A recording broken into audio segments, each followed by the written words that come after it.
All right, folks, you are listening to the Yishai Fleisher Show, broadcasting live from Judea to the world, and you are a part of it wherever you are. Shalom and welcome. Okay, this is like the day after the big Trump-Netanyahu press conference and announcements, and there was a lot there. You know, the Gaza thing is only one of the many things that President Trump, President of the United States, announced that he's doing that is really, that we could just call pro-Israel and pro-Jewish, from fighting anti-Semitism to kicking out jihadis on campus and in the United States, to putting an embargo on oil sales out of Iran, to pulling out of the UNRWA and the Human Rights Commission. A lot of stuff that's very, very important for us. And I was just in the synagogue right now in the prayer house, and there was a big argument whether we should say tachanun, which is the kind of a sad part of prayer, which you can sometimes, it's a kind of sad / asking for forgiveness part of prayer, which you can at some points, if there's, for example, a brit milah, a circumcision ceremony that morning or that day, or if there's in the room, there's somebody who's about to get married, so you can kind of skip it. And so there was an argument ensued whether we could skip Tachanun because of all the good news that we heard from the Trump-Netanyahu conference yesterday. And there was a big argument. And then one of the congregants said a famous phrase by the sages, which is, a person who has a miracle doesn't necessarily recognize it. Okay, he oftentimes does not recognize it. So, without further ado, I think that it's important to discuss the Gazan aspect of the proposals that Trump Netanyahu put out yesterday, and they are definitely innovative. And I wanted to share my thoughts with you, which I shared on my live stream yesterday. So here's my discussion about the evacuation of Gazan people and the rebuilding of Gaza and the assertion of some kind of legal control of Gaza by the United States. Let's put it all together in this discussion. All right, let us watch the press conference of Benjamin Netanyahu and Donald Trump, and let's analyze it together. We're going to talk about the Trumpian vision for Gaza, and this is where the big innovation has come in, and this is what's sending shockwaves throughout the world. The Trump I'm totally okay with giving Trump the credit for this innovative vision, because I'm telling you, I'm in the business of Israel for about 30 years, and I never heard this idea. And when I heard it, and we'll talk about that, it made sense to me. And I was like, this is actually a new vision for Israel and for Gaza and for the future of the region. Those who live there, and frankly, who's been really very unlucky. It's been very unlucky. It's been an unlucky place for a long time. Being in its presence just has not been good. And it should not go through a process of rebuilding and occupation by the same people that have really stood there and fought for it and lived there and died there and lived a miserable existence there. Instead, we should go to other countries of interest with humanitarian hearts, and there are many of them that want to do this, and build various domains that will ultimately be occupied by the 1.8 million Palestinians living in Gaza, ending the death and destruction and, frankly, bad luck. This can be paid for by neighboring countries of great wealth. It could be 1, 2, 3, 4, 5, 7, 8, 12. It could be numerous sites, or it could be one large site. But the people will be able to live in comfort and peace, and we'll make sure something really spectacular is done. They're going to have peace. They're not going to be shot at and killed and destroyed like this civilization of wonderful people has had to endure. The only reason the Palestinians want to go back to Gaza is they have no alternative. It's right now a demolition site. This is just a demolition site. Virtually every building is down. They're living under fallen concrete that's very dangerous and very precarious. They instead can occupy all of a beautiful area with homes and safety, and they can live out their lives in peace and harmony instead of having to go back and do it again. The U.S. will take over the Gaza Strip, and we will do a job with it too. We'll own it. Okay, so here's the part that people are really surprised about. President Trump is offering a deal in which the U.S. would take over, i.e., control, i.e., make it like a Guam or a Solomon Islands, a U.S. territory. I don't know what, and create and rebuild it. So what he's saying, in other words, is take the Gazans out, find them a new home, whether it's Jordan, Egypt, or not enough is being said about Syria, because Syria could totally take in a lot of Gazans right now. It's been depopulated.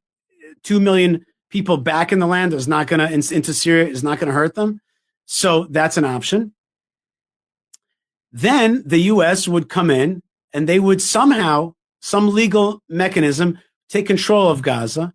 I'm guessing he means like a territory, and then rebuild it. And probably, I'm guessing he means that he would, create a consortium of Arab countries and other countries that want to see it rebuilt and really create there a Monaco, a Singapore, a Riviera.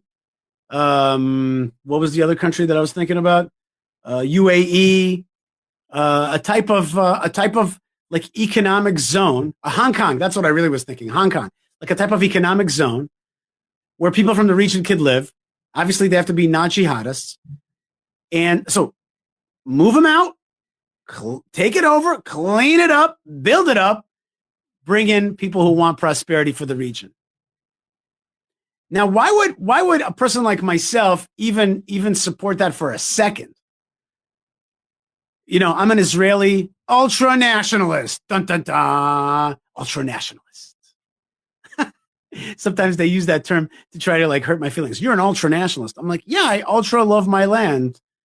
Yeah, is that okay? I mean, I think most patriots are ultra-nationalists. In any case, why would I want something that I think is clearly Jewish land and has Jewish history, from Samson's wars to King Solomon controlling Gaza and the ports of Gaza, to the Maccabees. So King Solomon's first temple, the Maccabees under Simon, Shimon controlled and settled Gaza. We've even found a sixth century synagogue in Gaza before the advent of Islam. Why would I want to see America take it over? Well, if you do the Hong Kong model, then they're going to clean it up, build it into something great. And next door, instead of having a jihad center, I'm going to have a Costco and a Target and beautiful tall buildings on the Riviera of Gaza. That's one aspect of it. Another aspect of it is that I think that if Israel tried to do that right now, our own Supreme Court wouldn't let us do it. Okay, and the Israeli left would be like, no, you can't do it. And we'd face a lot of problems from the Israeli the hardcore Israeli left. We'd face problems with that. And we would also face problems from the world. People would be like, oh, you're occupying, you're stealing somebody else's land. This is a neutral party, the United States, saying, hey, we're going to come in, we're going to beautify it, we're going to fix it, and we're going to make a future for it. And maybe one day it'll get reincorporated into Israel, like Hong Kong got reincorporated into China. But of course, we would not, want to, do what China did to Hong Kong. But my point is that maybe it'll stay this ex parte, this territory, this free trade economic zone, this UAE, this emirate, right? This is a Gaza emirate, which is what Professor Kedar was always talking about. So there is a way to see this in which it solves a problem which is seemingly intractable. And that's why a person like me, who's an ultra-nationalist, can still see the benefits of how this could help us move forward. It would get rid of the jihad. It would turn that land into a blessing. Israel would be part of it. And it would become an economic zone that would be good for the region. And maybe it'll get reincorporated into Israel one day, and maybe not. So that is I was surprised when I myself caught myself thinking like that. I was surprised. I was like, I'm surprised at you, Yishai. But then again, sometimes with a bad situation, you have to think creatively. And sadly, the Jewish state gave up Gaza to the Hamas. And that was a royal mistake, a horrible mistake. That has to be rectified. And those steps to take steps to rectify it are not so simple. Maybe this is an innovative proposal. Let's keep going. Be responsible for dismantling all of the dangerous unexploded bombs and other weapons on the site, level the site and get rid of the destroyed buildings, level it out, create an economic development that will supply unlimited numbers of jobs and housing for the people of the area. Do a real job, do something different. Just can't go back. If you go back, it's going to end up the same way it has for 100 years. I'm hopeful that this ceasefire could be the beginning of a larger and more enduring peace that will end the bloodshed and killing once and for all. With the same goal in mind, my administration has been moving quickly to restore trust in the alliance and rebuild American strength throughout the region. And we've really done that. We're a respected nation again. A lot's happened in the last couple of weeks. We are actually a very respected nation again. Well, nobody respects weakness. Nobody respects you supporting the jihad. Nobody respects you paying money to the UN while it is an anti-American, anti-Israel organization. And I think Donald Trump is right. When you show strength, when you show leadership, and you do it quick, and you have a plan, and you hire great people and put them around you, people are like, "Wow, this is a serious organization called the country of the United States of America." I think he's right. I think there is respect. I have respect for this kind of America. And I have a lot less respect for a Biden United States, which has all of its, wacky progressive ideas that allow, this is not my issue, but I don't want to see men fighting women under the guise of them being female athletes. I think that's horrible. And there's many more. It's not my issue. But the point is that when you have a country that has a progressivism that is destructive, that undermines its own history, that undermines its own self-respect, nobody respects that. Let's keep going. Administration's de facto arms embargo on over $1 billion in military assistance for Israel. Did I forget to mention that the Trump administration has unembargoed the embargo that the Biden administration put on Israel? We weren't getting the bombs and weapons. Literally, you had commanders in the field being like, "We don't have enough artillery."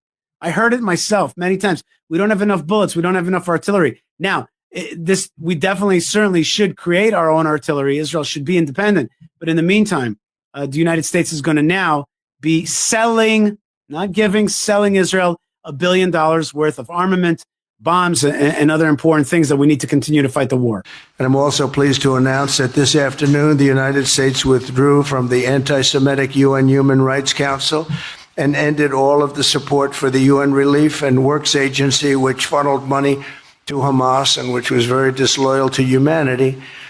So just in a kind of flippant announcement, he says, yeah, I pulled out of the Human Rights Commission, and I also pulled out of UNRWA because UNRWA, the Human Rights Commission, was anti-Semitic, and UNRWA was funneling money and protecting Hamas. And in UNRWA offices, there were Hamas bases. And so I'm out. This thing that this monster that we've been living with for so long, this heinous monster, this lie that this international organization was somehow a human rights organization, it's just been upended right now. Israel kicked them out of Israel. The United States stopped funding them. The lies will not be funded.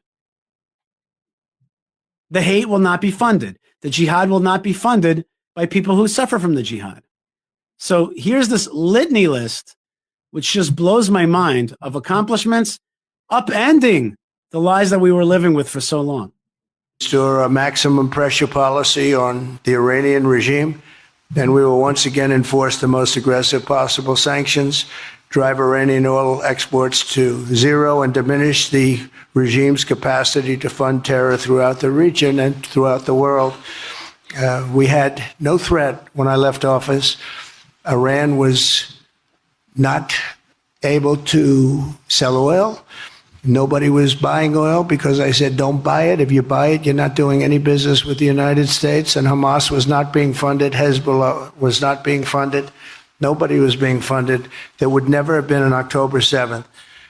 2 weeks ago, So this, once again, part of the list is, but this one's so key, which is Iran.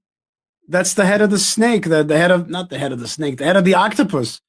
It's got all these tentacles. Defund them. Put an embargo not on selling arms to Israel, but on selling Iranian oil. Sanction them. Push back on them. They're the Nazis of our time. They kill Americans. They kill Israelis. They suppress freedom-loving people, including, first and foremost, the Iranian people. And so ruin their economy. Help the people overthrow that government. This is what I call Israel Liberation Nation. That's all we should be doing right now, is pushing back on these horrible, horrible folks. And so I am, again, when you hear this list, you just got to be blown away about the amount of truth that we just got, like, served at us. All right, so before we get to the actual words of the press conference, I want to tell you something biblical about Isaac. You remember the Bible tells us that Isaac actually loved Esau, or in Hebrew, Esav, and Rebekah loved Jacob. And in the end, she orchestrated that Jacob would get the blessings of the firstborn, which he had rights to because he purchased the birthright. But he used a little bit of trickery to get the blessing of Isaac. But what was Isaac's vision? Why did he love Esav or Esau? So the deep explanation is that he saw a world where these two forces would work together, Esau and Jacob, Esav and Israel. And he wanted to bless Esav, who was physically strong, to continue to be physically strong, and Jacob to be spiritually strong. And he was hoping that these two brothers would work together. As it was, Esau was not yet, he had not repented yet. He had not become a complete person and a lover of God. And he had a dark side to him. And that dark side led him to not be the chosen son, the chosen to be the carrier of that blessing. But still, Isaac's vision was to see these two men lead the world. Now look at this picture that's before you. This picture of Benjamin Netanyahu and Donald Trump. Donald Trump is a representative of America, a representative of an Esavian Gentile that's pro-Israel and wants to do justice for this world. And there's Benjamin Netanyahu. He is the scion of Jacob. And they stand here together, and in a sense, they're fulfilling Isaac's vision of two men who are leading the world against darkness and evil and pushing it back together, combining their forces. And you could say that maybe it's pie in the sky, maybe I'm overstating the case, but I think that's what I saw today. And that's what I meant by a messianic moment. Again, I don't want to overdo it. I don't want to overstate the case. I get nervous when these kind of statements, and who knows how it's going to go. But there was a vision for a better world today. All right, folks, thank you so much for being with me here on the Yishai Fleisher Show from Judea. And indeed, it was a big day, and I think that it was a day that the globe started righting itself into positive and correct thinking and away from sick progressivism and anti-Israelism. So it was a very special day. And live on the show yesterday was my friend Jake Turks from Mishpacha Magazine, and he gave us a perspective direct from Washington. So here's my talk with Jake Turks. All right, wait a second. Jake, are you there? I am right where you left me, Yishai.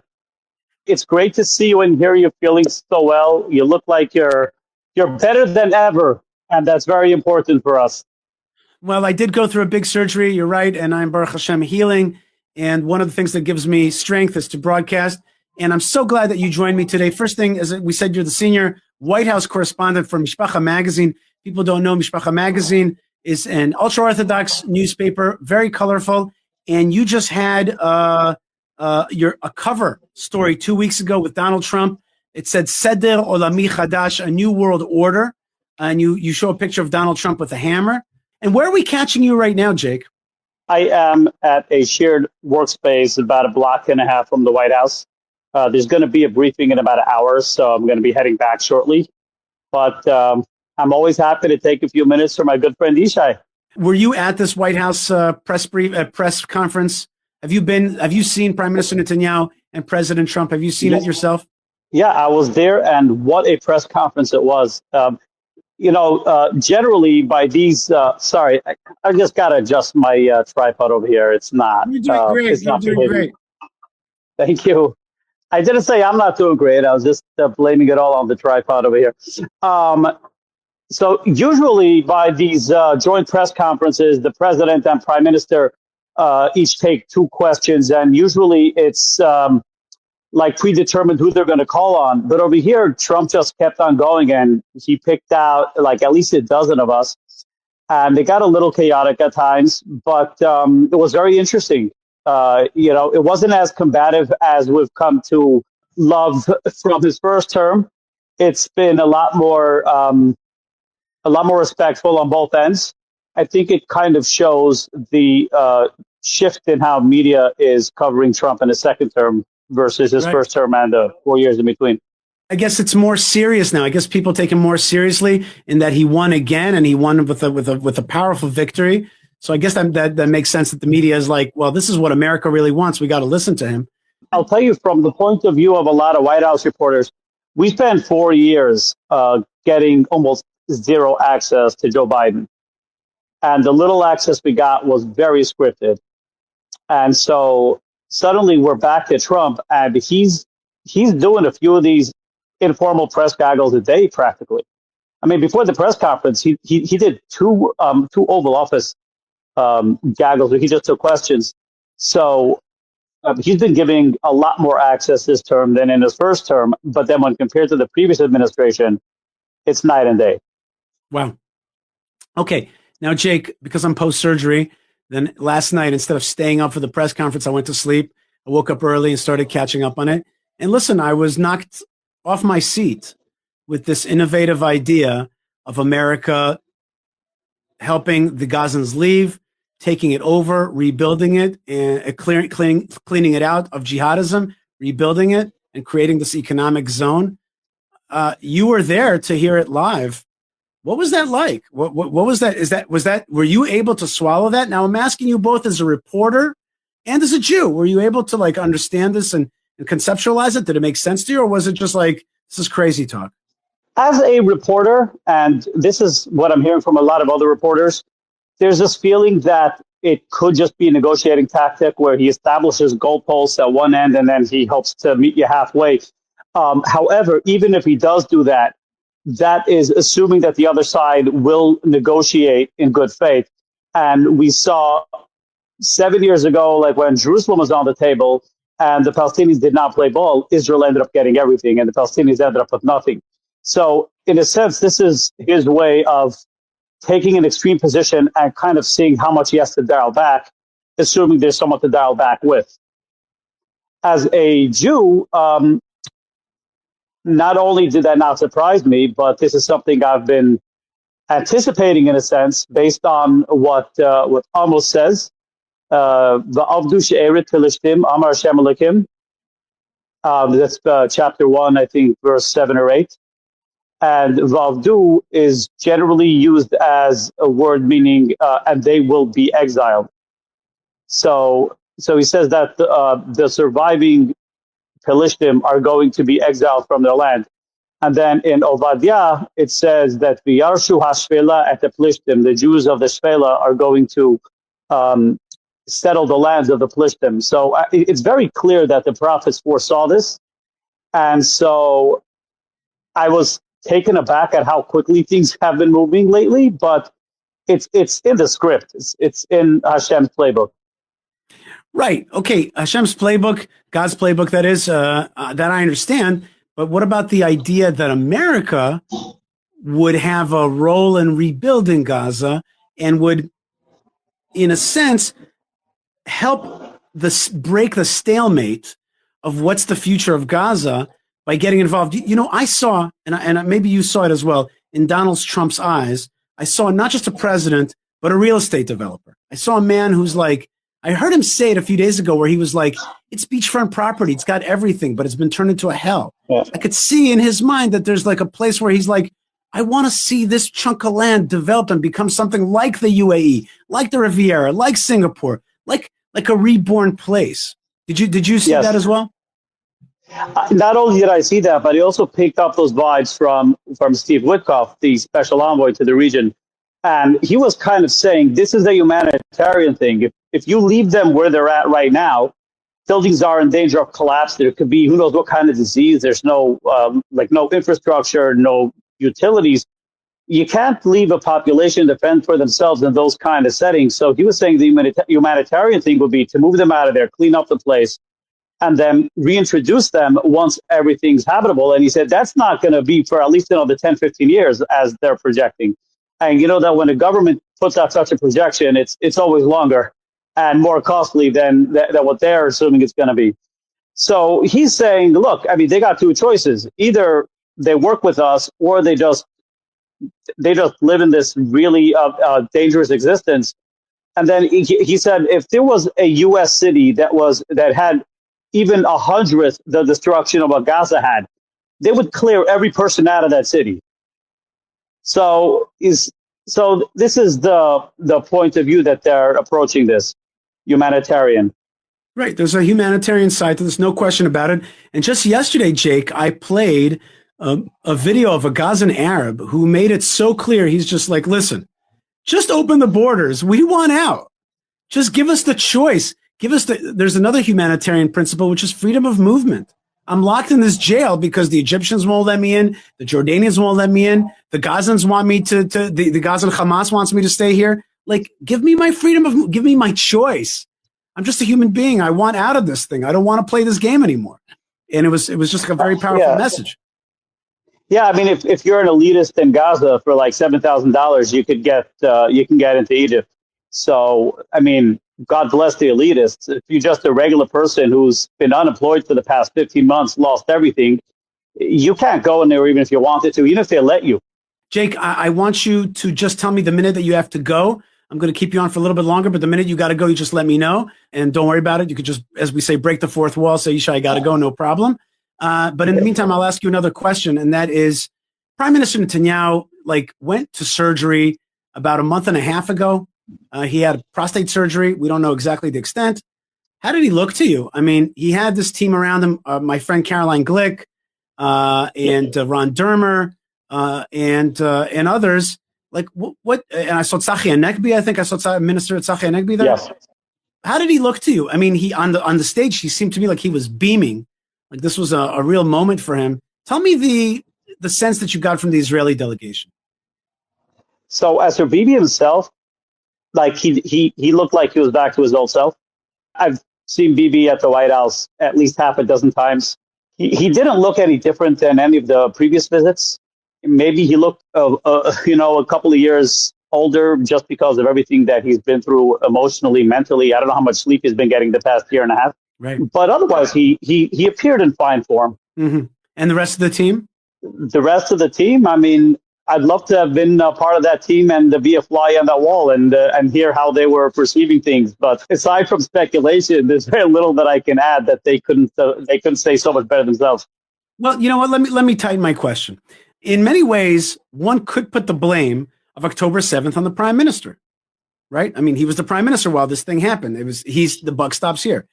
Okay, then he's fought a war for almost a year and a half, which has been, on the one hand, successful. On the other hand, has not evicted the Hamas from Gaza. The hostages have not been totally liberated. There have been many successes, but I'm just counting some of the not yet successes. And then there was what many, including myself, saw as a horrible deal to get some hostages in return for horrible, bloodied hand terrorists. And so many people, even myself, was like, I don't know if this government is legitimate anymore. And I said to myself, he's got one last chance to redeem himself. If he goes to Washington and comes out with something normal, okay, this may be a redemptive moment for him. And I think I saw on that stage a smile that said, I think this is my redemptive moment. What do you think about those comments? So one of the things that Witkoff was saying at a gaggle earlier the day is that they see this as an entry point that they expect will result in eventually all the hostages coming home. And they have to start from somewhere.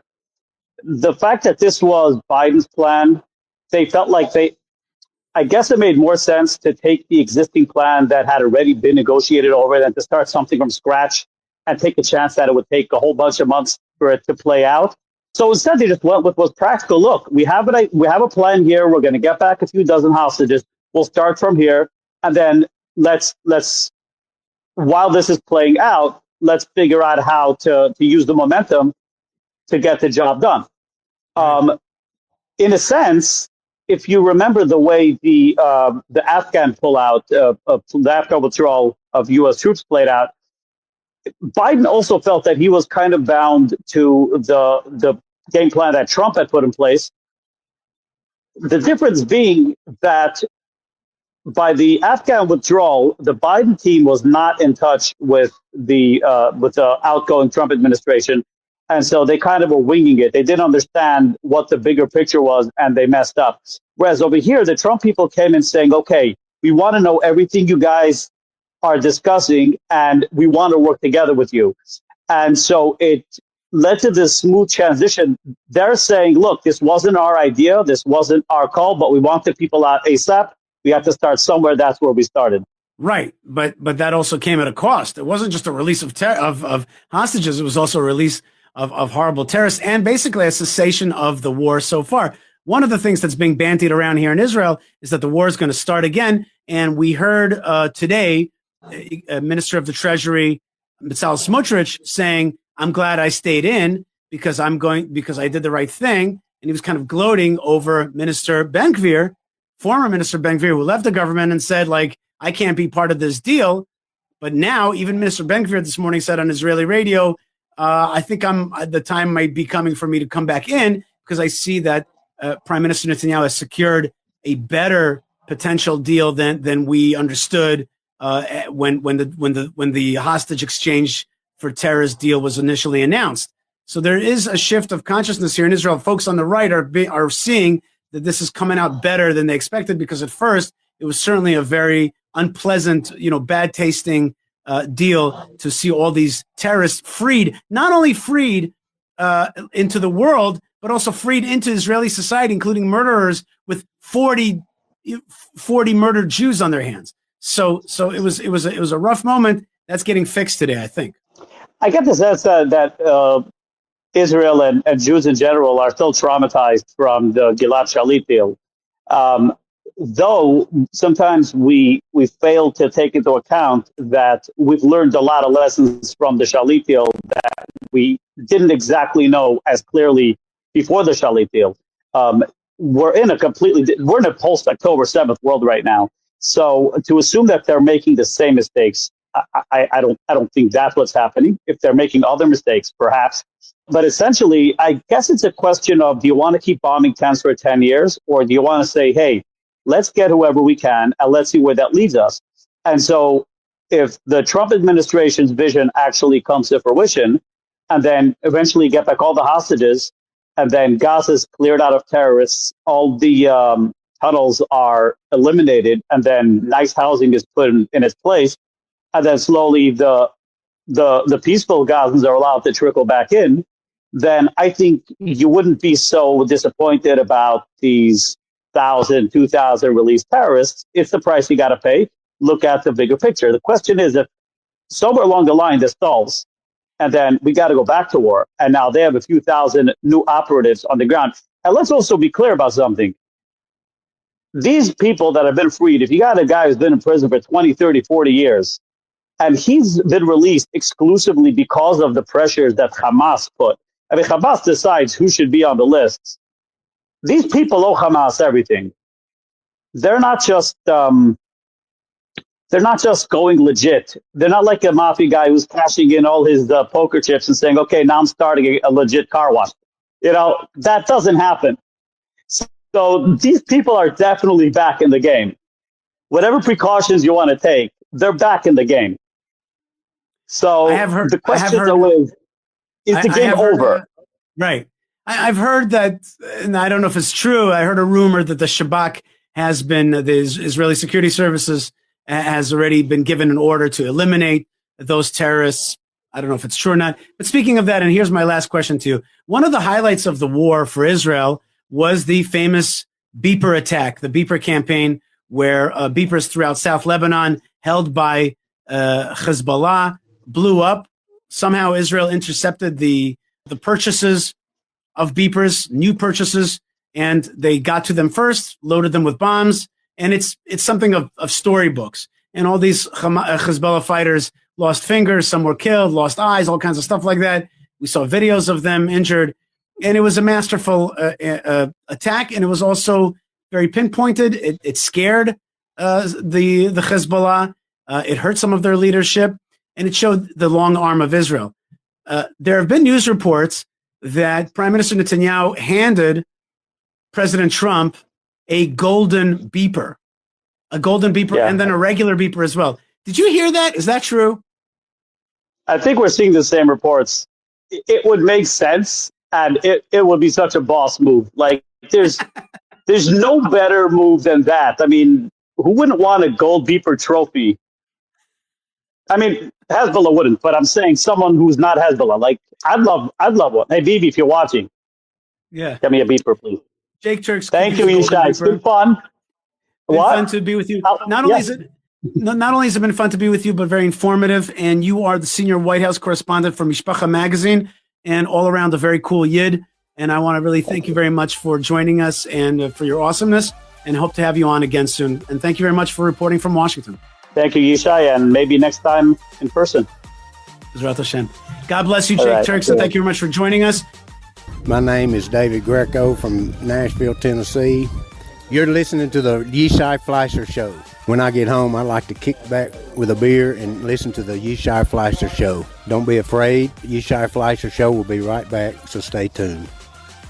Okay, Jake Turks, thank you very much, and that was really fun to have him. And because you're listening on the show, you didn't see that he's dressed like a Hasidic Jew with the full black bekashe frock and also side locks, and he is a very Jewish-looking character, and he's the White House correspondent for Mishpacha magazine. Okay, there is we'll never really understand things very well without the Malka perspective. So Malka Fleisher joined me on the show yesterday, and I wanted to bring her voice because she's the healthy contra to what I say. And so here is my discussion about the Trump initiatives and all that happened with Malka Fleisher. There needs to be a new way to figure this out and to beautify it. Yes, the Jewish people belong in Gaza, but it could be that this is a pathway forward towards that. But in the meantime, to clean it up and to help evacuate the Gazan people, we need a big player to round up other big players, I think, and to make it happen. That's what it seems like to me, but I might be wrong. And there's, from time to time, there's a person who reminds me when I say wrong things and stupid things, which does happen. And that is my beloved wife and co-show host, Malka Fleisher. And she joins us from the room next door. That's how you introduce me? That's how you introduce me to the people? Malka, let's add, two Jews were murdered yesterday. And so the jihad is very real.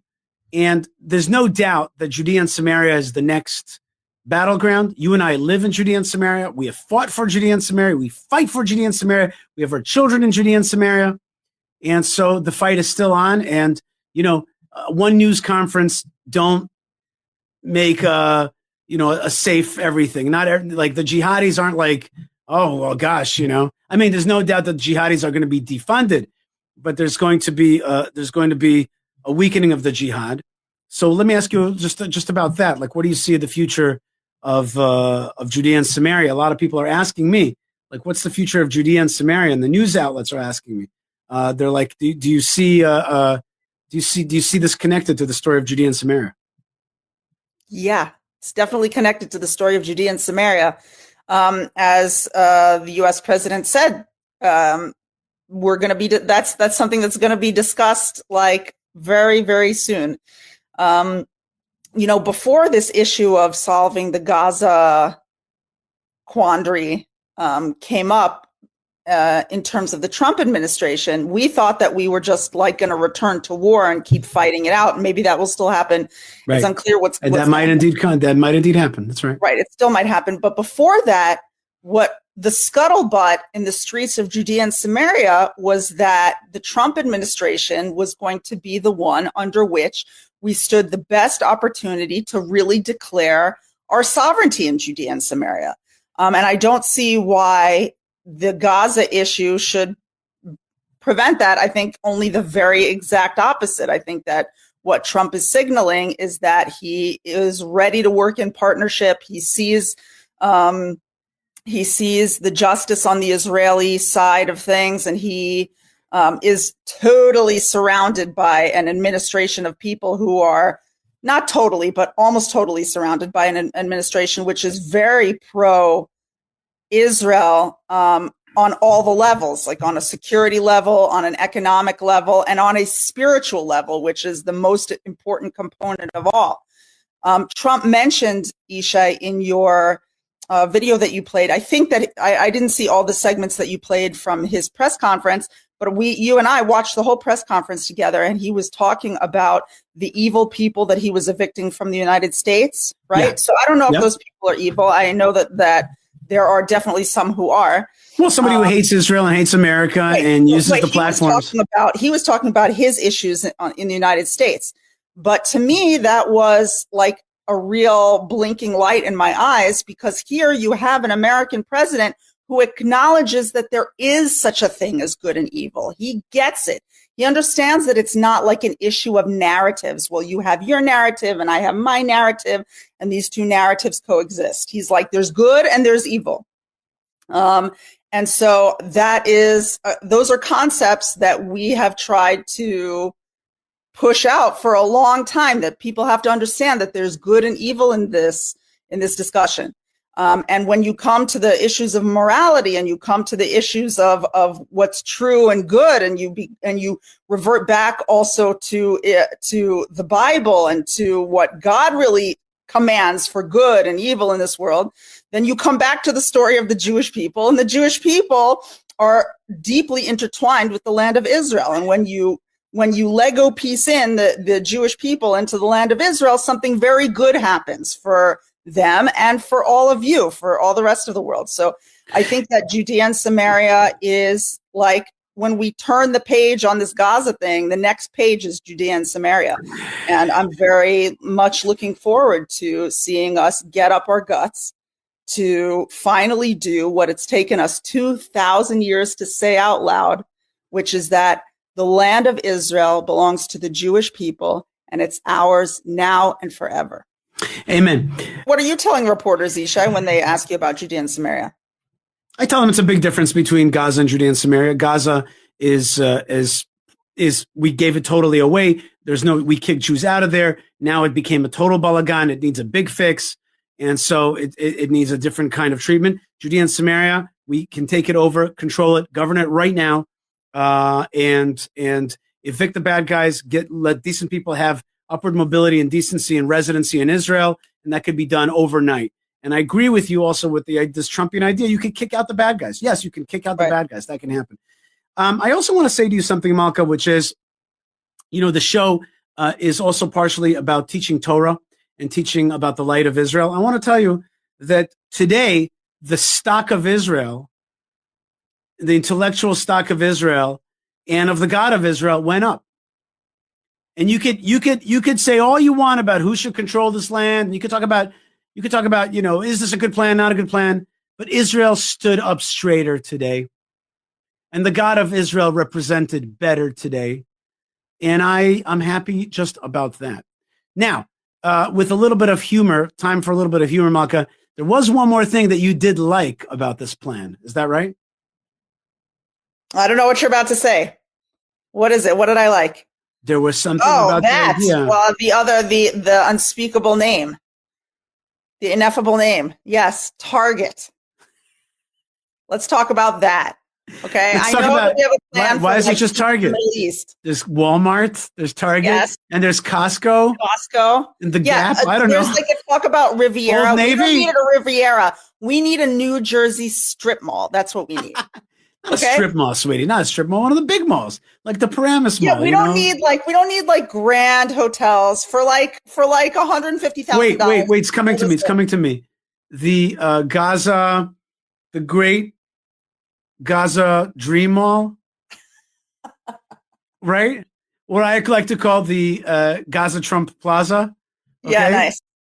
Gaza Trump Plaza. That's the name I came up with. But there's that. We went to that mall, the Great American Dream Mall. Is that right? Yeah. So like maybe this could be a place of fun and cheaper stuff. And maybe, by the way, like that sounds funny, but really, like it's hard for us to get. It's hard for us to get Amazon stuff here, and it's hard for us to shop in bulk. Things are expensive, and maybe things through this process could become a little bit cheaper. That would be fun. And also maybe Israel could also learn some American building technology and get into that. Like, you know what? Yeah. Just, I don't know. How can I say it? The idea of a beautiful and successful Gaza economic region with skyscrapers and stuff like that, that appeals to me. I like the idea. I like that idea.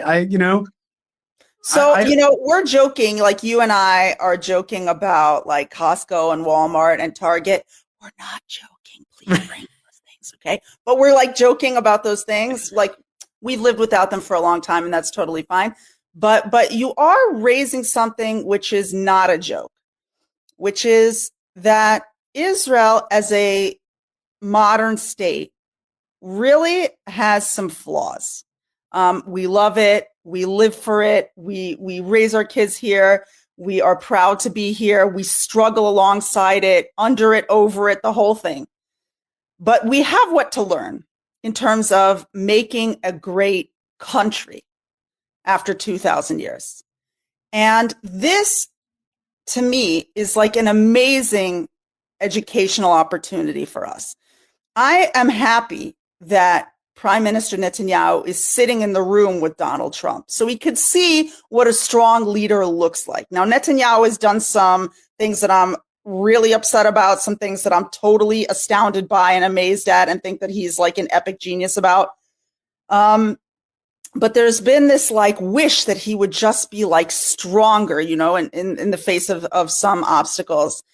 And sitting there and watching how Trump operates, I think has and the courage that you can have for your country and just be like, we're doing this, and this, because this is good for our country and we're doing it and nobody's standing in our way.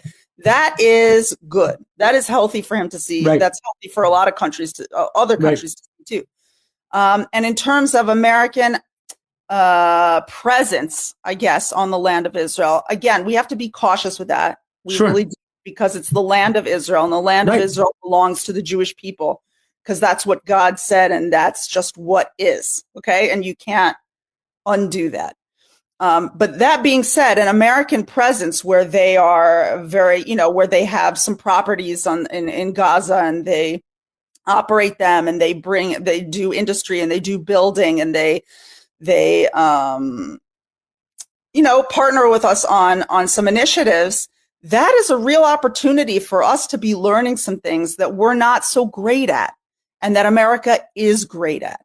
And I think that, there are a lot of people out there who are very, very nervous and they have a lot of Jewish pride, which I really respect. And they don't want any American presence and they want us to do it all on our own. But, we, the Jewish people, we are the spiritual superpower. You brought this concept up, Yishai, and it's really like you gave birth to that idea as Israel as the spiritual superpower. That's right. But America is like a physical superpower. So we can learn some physical tools from them while not losing the greatness of what makes us great. Right. And so in that sense, I think that people should not be so threatened. Make Israel spiritually great again. Yeah, I think that people should not feel so threatened because you cannot take away from us what is special about us. That's you right. can never take it away. We can only gain some more wisdom and some more skills in which we can, make our greatness more diverse. Malka, Badger Girl for God. Nice. Says, Genesis 12:3, I will bless those who bless you. Whoever curses you, I will curse, and all the peoples of the earth will be blessed through you. Praise God for Bibi and Trump joining in unity. All right. And I talked about the vision of Isaac, of Esau and Jacob working together to make a better world. Malka, let's watch just a few more minutes of the press conference. Thank you, Mr. President. I'm honored that you invited me to be the first foreign leader to visit the White House in your second term. This is a testament to your friendship and support for the Jewish state and the Jewish people. I've said this before. I'll say it again. You are the greatest friend Israel has ever had in the White House.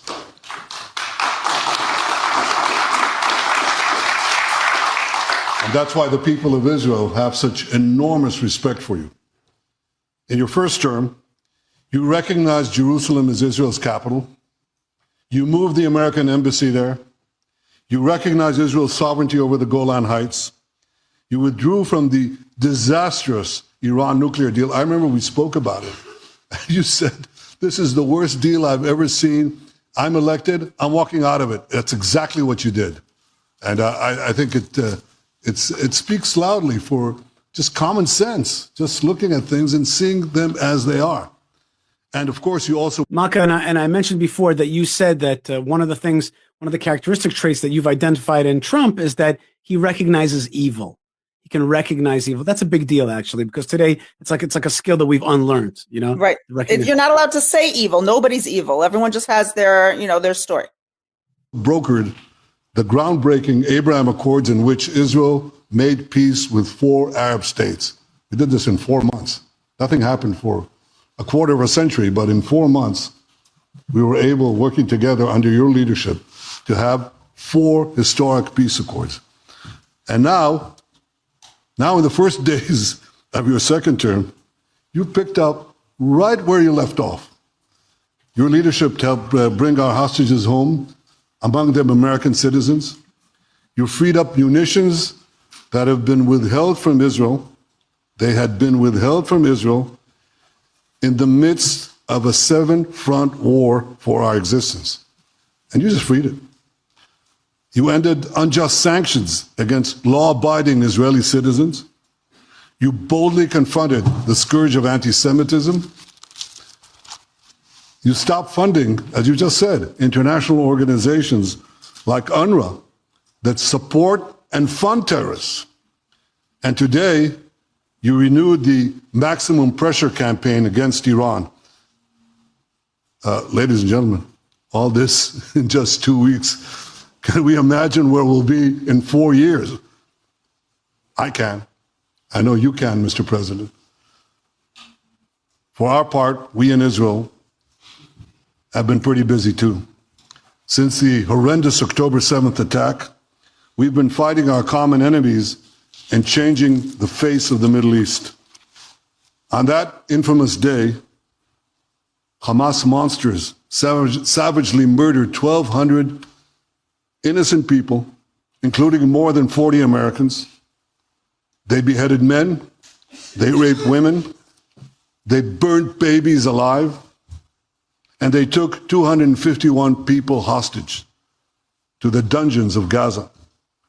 And after this worst attack on Jews since the Holocaust, Iran and its henchmen in the Middle East were absolutely ecstatic. Haniya praised the massacre. Sinwar said that Israel was finished.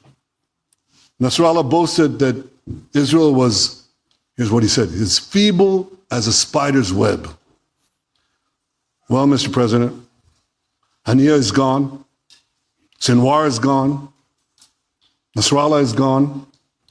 We've devastated Hamas. We decimated Hezbollah. We destroyed Assad's remaining armaments. And we crippled Iran's air defenses. And in doing this, we've defeated some of America's worst enemies. We took out terrorists who were wanted for decades for shedding rivers of American blood, including the blood of 241 Marines murdered in Beirut. We accomplished all this with the indomitable spirit of our people and the boundless courage of our soldiers. The Bible says that the people of Israel shall rise like lions, and boy did we rise. Boy, did we rise.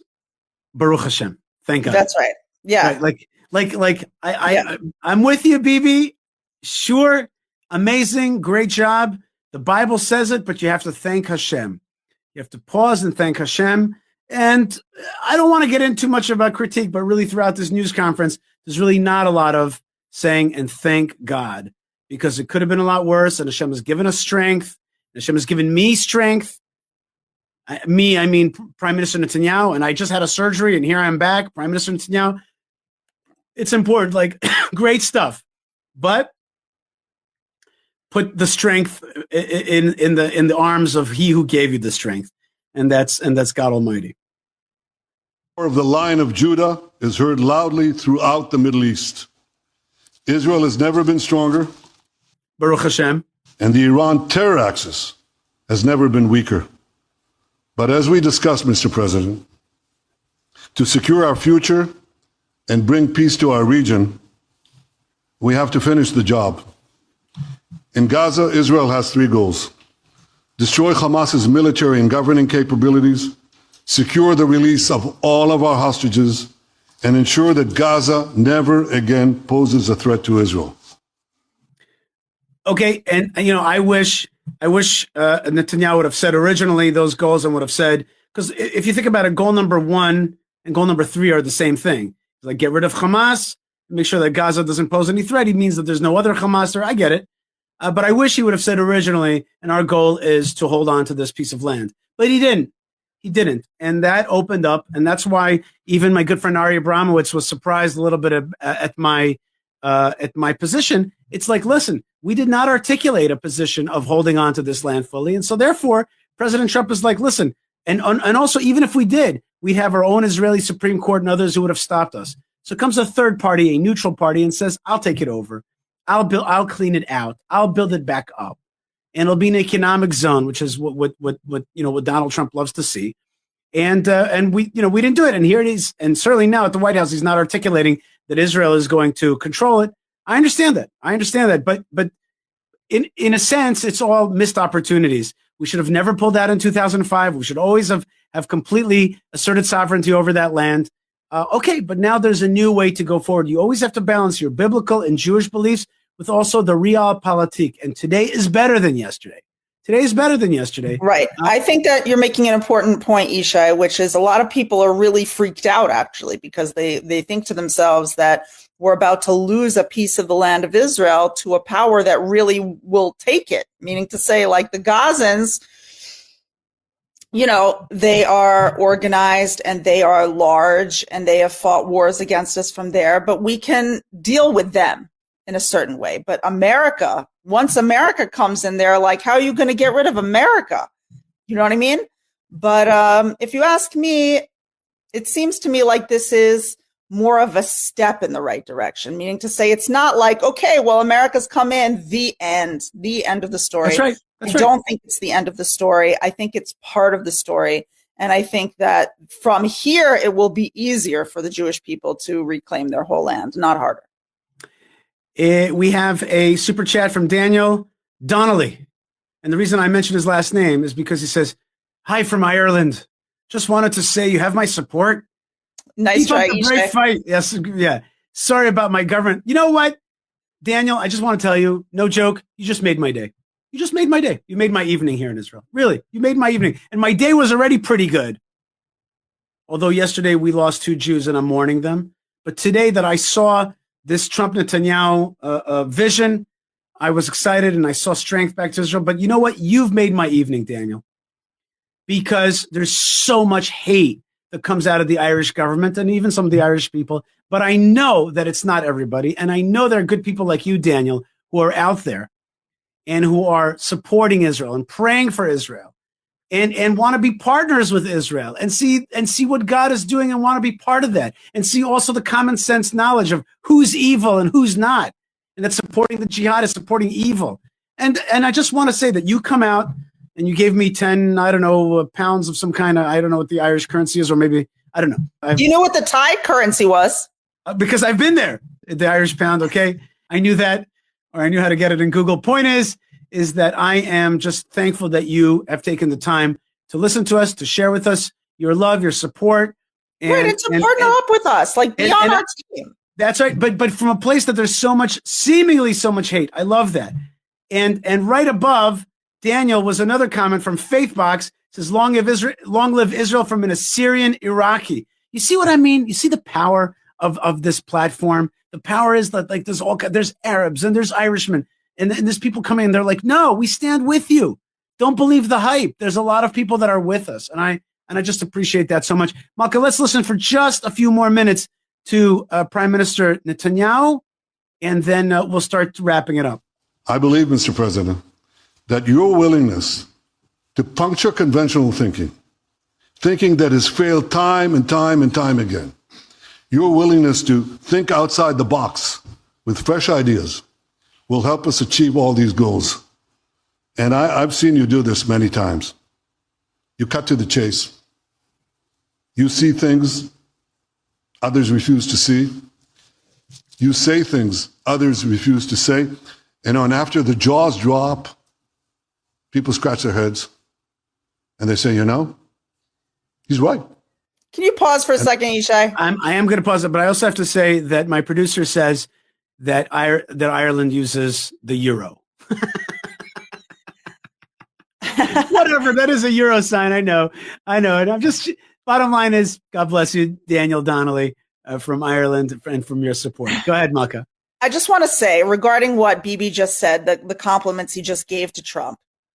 This is so fundamentally important. And it comes off like just kind of like a compliment, just like being complimentary and being favorable to the person that you're visiting him in his house.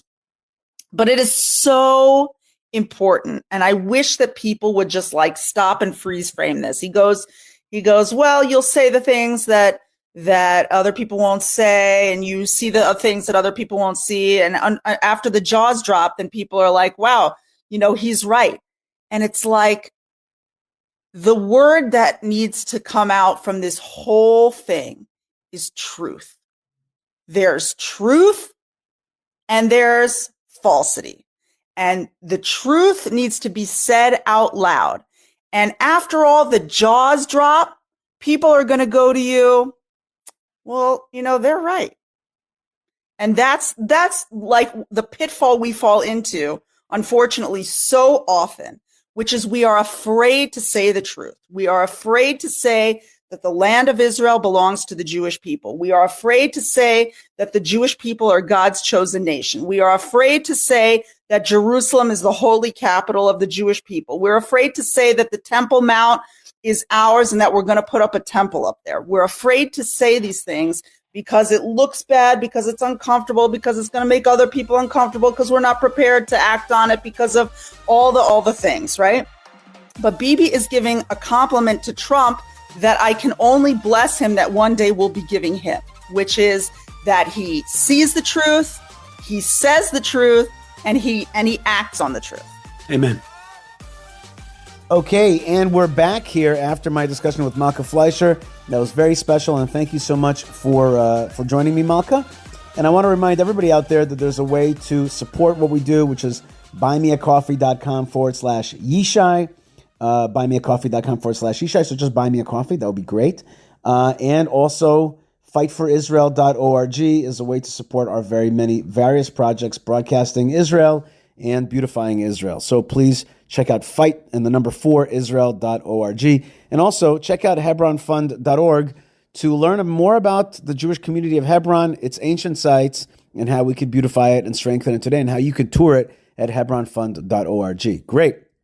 Thanks also very much to jewishpress.com for being such a partner for broadcasting our stuff and putting it out every single week. Thank you very much, jewishpress.com. Sign up for Jewish Express, a great email that'll get you the news of the day right in your inbox. Great stuff. Okay, now we also cannot finish off the show without our beloved and indefatigable Ben Bresky, who's out there giving us the history and on the understandings of the birth of the Jewish state. And today, he's got a segment on Rabbi Yisrael Zev Gustman, the last Dayan and judge of Vilna, who survived the Holocaust and rebuilt his yeshiva in Jerusalem.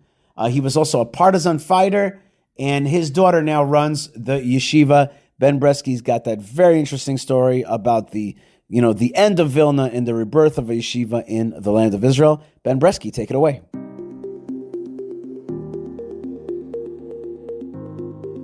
This is a moment in Jewish history. I am your host, Ben Bresky, and with me today is Rabbi Kalman Flax. You are at the Netzach Yisrael Yeshiva right now, and many people in Jerusalem know you as Keith, your English name. You host many Shabbat meals, you're a tour guide, and you teach classes there at Netzach. And there's a fascinating history about this yeshiva and the rabbi that founded it and the Rehavia neighborhood of Jerusalem. Kalman, welcome to the show. Thanks, Ben, for having me. It's a great pleasure. There's a lot to cover, but there's this big, old, historic building on the corner in the Rehavia neighborhood, and you're sitting there right now, and it's founded by this fascinating rabbi that I never heard of before, but there's a whole backstory. Maybe we should start with Rabbi Gustman. Rav Yisrael Zev Gustman, who I have the great pleasure of learning and teaching at his beautiful Beis Medrash. His spirit, I think, really embodies this yeshiva. Rav Gustman was a genius. He lived in the early 20th century in Vilna, and he was actually appointed at a very young age to be the Av in Vilna, which was like the greatest court in all of Europe. So he must have been a real genius to be at age 18. He was a tremendous Talmid Chacham. Actually, the story goes, he would humbly say that he happened to have a Chiddush. That Chiddush was shared with the Beis Din, and that helped solve a big Aguna situation that they were struggling with. And he was appointed soon afterwards as part of the Beis Din. So we're talking someone who had a great, great future as one of the leaders of European Jewry. And then the Holocaust broke out, and he ended up, through many, many, many miracles, surviving the Holocaust. His wife survived.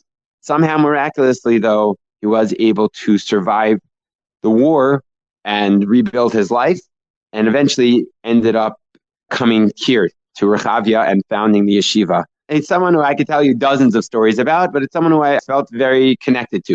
And it was one of the reasons, actually, why we ended up setting up camp and learning in this Beis Medrash. If you want, Ben, I'll tell you actually the first story I heard about Rav Gustman, which got me connected to him. You curious? Yes. Okay, great. So when I was 18, my Rebbe told me the following story. Rav Gustman, once a week on Thursdays, would teach a long, 4-hour shiur to give people a taste of what real Torah was. He was maybe the greatest Talmid Chacham around. He wanted to give regular Balei Batim who didn't necessarily have time to learn all day, but he wanted to give them a taste of the Torah that was lost in the Holocaust. And one of the regulars in this shiur was named Robert Aumann. Now, Robert Aumann later became famous because he actually won the Nobel Prize in economics, but he would learn every week. He would come to the shiur. Unfortunately, in 1982, Robert Aumann had a son, Shlomo.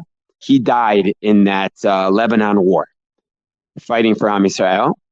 And so the Rosh Yeshiva decided to bring the whole yeshiva, it's called Yeshivas Ramalis, after the original Beis Medrash they had in Europe, and bring them to the funeral.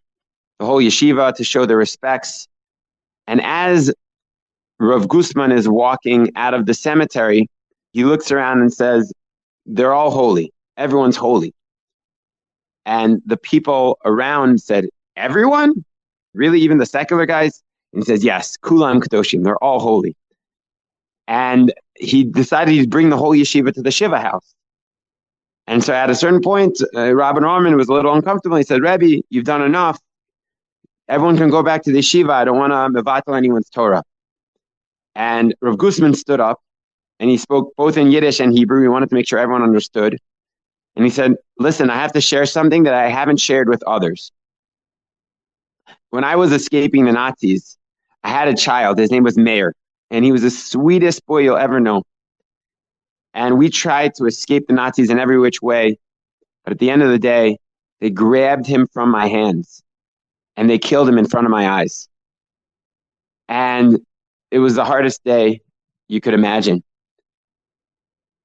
And you should know what's happening right now in Shamayim.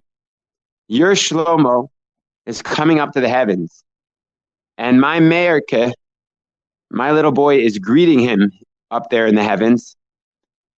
And my mayor is telling your Shlomo, you know, I died, but I wasn't able to die saving other Jews. I'm holy. I'm Kaddish. But you're going to be the Chazan up here in Shamayim. You died, putting your life on the line to save other Yidden. And that's what's happening right now in the heavenly realms. And that's what Rav Gustman told everyone. The father, Robert, said, I didn't think anyone could say anything to console me, but you've consoled me. Thank you so much. And so that's a story that I heard when I was 18. And so it gave me a taste of who this Gadol was, someone who experienced the most challenging situations but never lost his faith, but also walked out of there with a real understanding of the different elements of Am Yisrael and how necessary every part is and how we should all love and respect every part of Am Yisrael. That was my first story that really I heard about Rav Gustman. And since I've heard many amazing stories of his righteousness and his Mesiras Nefesh, his willingness to sacrifice himself for Am Yisrael. Another time, a Nazi shot him point blank in the head, and the bullet somehow got wedged into his forehead and didn't kill him, didn't even hurt him. There wasn't even a wound. Rav Gustman said he literally hundreds of times said Vidoy, thinking that his life was over. He snuck out of the ghetto at the last moment before they burnt down the ghetto. Every which way, so many miracles he experienced in order to somehow survive the Holocaust. And it was clear that he felt like this was a gift from above. He wasn't spared Stam. He was a man on a mission. And so he immediately set up shop in America and opened up a yeshiva, actually worked with a Chabad yeshiva there. Upon advice with others, he set up a camp here in Rehavia. It's really a special place. You have all sorts of Jews, black and white, colorful. I do my chabura. It's maybe more colorful kippas, the guys who learn, but there's only smiles and only friendliness, and people join in and people get involved. And there's really a spirit of camaraderie here, something special. So that's a little bit of background about Rav Gustman. And you mentioned that he was from Vilna, and I understand the students of the Vilna Gaon back in the early 1800s left Lithuania and came to this neighborhood. There's a lot of old historic buildings there. If you could maybe touch on that. Yeah, so actually, you really have everything. You have a blend of everything. Certainly, you have plenty of people who are students of the Vilna Gaon. We have the basic Knesset of the Gra. Serious, very into Torah study. But you also have all sorts of other blends and mixtures. We even have a Karlbach minion going in the Gra Shul sometimes. You have the Breslov Shul right next door. And now every which type of Jew, secular and religious, walks in the Shari Chesed Rehavia community. It's hard to put people into boxes, but certainly one of my favorite tours, I get to show people the different Gedolim, people like Rav Gustman in Netzach, and people like Rav Shlomo Zalman Auerbach, who certainly was in that camp of the Lithuanian, people call them Misnagdim, but people with big hearts and big smiles and unbelievable stories of kindness. That was and is still the spirit of the Shari Chesed Rehavia community. Since we're sitting in the garden, I also wanted to share with you one of the stories, one of the Maisas. Rav Gustman himself would tell this story about why he made sure that this yeshiva has a giant garden full of greenery. That's actually the other thing that brought me. I love being outside. I love learning outside. So people who like getting fresh air learn here. The story goes that Rav Gustman was pulled aside before the war broke out by his Rebbe, the Gadol Hador, Rav Chaim Oizer Grodinsky. And one day they started taking tiyul, and they're talking and learning. The great Gadol starts pointing out, this tree is edible, and this plant you can eat, and this you can't, this is poisonous. And somehow it's like he was giving him a botany class. How the Gadol knew it, nobody knew, but he was telling Rav Gustman all of these botany secrets. So he walked away very confused. But years later, he understood. He was running away from the Nazis. Actually, he worked as a partisan and they at times had no water, had zero food. And it was only through the advice of Rav Chaim Oizer that he was able to survive, knowing what foods, what plants were edible and what plants were not. And so out of gratitude, out of Hakarat HaTov, Rav Gustman himself would water the grass and make sure that the garden was beautiful because it had saved his life. Now that's one story he would tell. Sometimes he would tell to new chatanim, to new brides and grooms, he would tell a different story. The reason that he made sure that the yeshiva was so well kept is because his wife had gone through a lot of pain and suffering in the Holocaust. But what brought her serenity was having a little bit of greenery. And he would do that for her. I'm sure they're both true. He would tell different stories for different people. For me, it brings me a lot of joy to be in the proximity of a lot of greenery. And by the way, Rav Gustman's daughter, she runs the shul and does the catering for the many brises that are here. And so the legacy continues. We've been talking to Rabbi Kalman Flax, tour guide and teacher at the Netzach Yisrael Yeshiva. And maybe just briefly about you. You were also in the army and you became a tour guide. I mean, I don't think we have time for your whole story, but maybe just a brief background. Thank you for asking. I appreciate it. I made Aliyah when I was 18, went to Yeshivat HaKotel, and I've been working as a rabbi and as a tour guide. In my tours, I try to bring spirituality and joy into the Seeing Eretz Yisrael. I also run an organization called the Simcha Center. This learning program is part of that. But we also have big Shabbos meals, tours, events. And the goal is to give Olim a holy, happy place to meet, to connect, a place of inclusiveness. And so we would love if anyone wants to get involved, Bezrat Hashem, make the world a holier and happier place together. Okay, Kalman Flax, thank you very much for coming on with us. Thank you, Ben. It was a real honor. This has been a moment in Jewish history. Thank you to Yishai Fleisher. Thank you to all the listeners, and Shalom. All right, we're back here on the Yishai Fleisher Show. Thank you so much for being with me, and I want to wish you blessings and a Shabbat Shalom wherever you are. And of course, I want to talk to our brothers and sisters in the Abrahamic congregations, the International Torah Congregation, the nations, the Abrahamic faith. That means people who want to follow God's dictums and laws and want to come closer to Torah. And I believe that there are so many millions out there from the nations who want to become part of the Abrahamic path, the Abrahamic faith. This week's Torah portion is Beshalach, which is all about the Exodus, the actual Exodus, and the song at the sea, because the Egyptians were swallowed up at the song of the sea. And at the end of the Torah portion, though, we have the story of the manna bread, which is, in the Jewish people, we understand that the story of the manna bread is really a physical manifestation of faith. When you have faith in God, He provides. He provides our welfare. He provides our steps that we take in life, and it is key to have faith in God and to believe that He is the provider. You got to work hard, but you also got to know that the source of blessings in your life is from God, and that's what the manna bread represents. But the other side of that is that the Jewish people complained. There was a lot of complaining. In this week's Parsha, we first meet this kind of harsh, complaining tone from the Jewish people, and is therefore not surprised that there's the manna bread, there's complaining, and then there is the Amalekites. So we really are introduced to a new concept, which is the concept of Amalek, the Amalekites. They're the anti-Jewish people. They're the bizarro, anti-Jewish voice in this world that wants to fight God. And the very end of the Torah portion is that the hand of Amalek tries to unseat God. Or another reading of that is the hand of God is raised in an oath, saying that I will fight Amalek throughout all the generations. What's a synonym for Amalek? Doubt, coldness, a sense of unbelief that God could do stuff. And I'll give you just a simple example. You cross the street because you feel like it. Suddenly you bump into somebody that you haven't seen for 20 years. And you're like, wow, it's so great to see you. It's from God that I crossed the street and I got to see you. And that person says, oh, come on, don't give me that God stuff. It's just a coincidence. That little doubt is is the instinct of Amalek. I'm not saying that person, God forbid, is an Amalekite. I'm saying that there's that instinct. And there is definitely today whole industries of doubt and cynicism.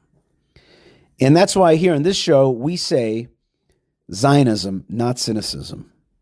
Tzionut, lo tziniut. And that is what we believe in. And that is the anti-Amalek energy. And I know that if you're of the Abrahamic faith, if you are a lover of Israel, then I know that you are anti-cynicism. There's no way you could be cynical and full of doubt and love God and love Israel. Those are two opposites. So let us not succumb to the Amalekite instinct and impulse, and instead go with faith and also see miracles in our life. It could very well be that what we saw yesterday in Washington was a miracle. I think it is a miracle for the Jewish people, and we got to keep forward. It doesn't mean that we rely on miracles. We keep pushing forward, but we also have to stop and thank God for the great things that he is doing for Israel. All right, folks, God bless you wherever you are. Please write me an email, yishaifleisher.com. Love to hear from you, and I'm sending you blessings to your home wherever you are. God bless you. Be strong, be safe, be connected. May Hashem be with you in all of your steps. May he enter your home. Lots of love from the land of blessings. Keep walking the path of Abraham, and may Hashem guide you in his path. God bless you wherever you are. Lots of love, and shalom.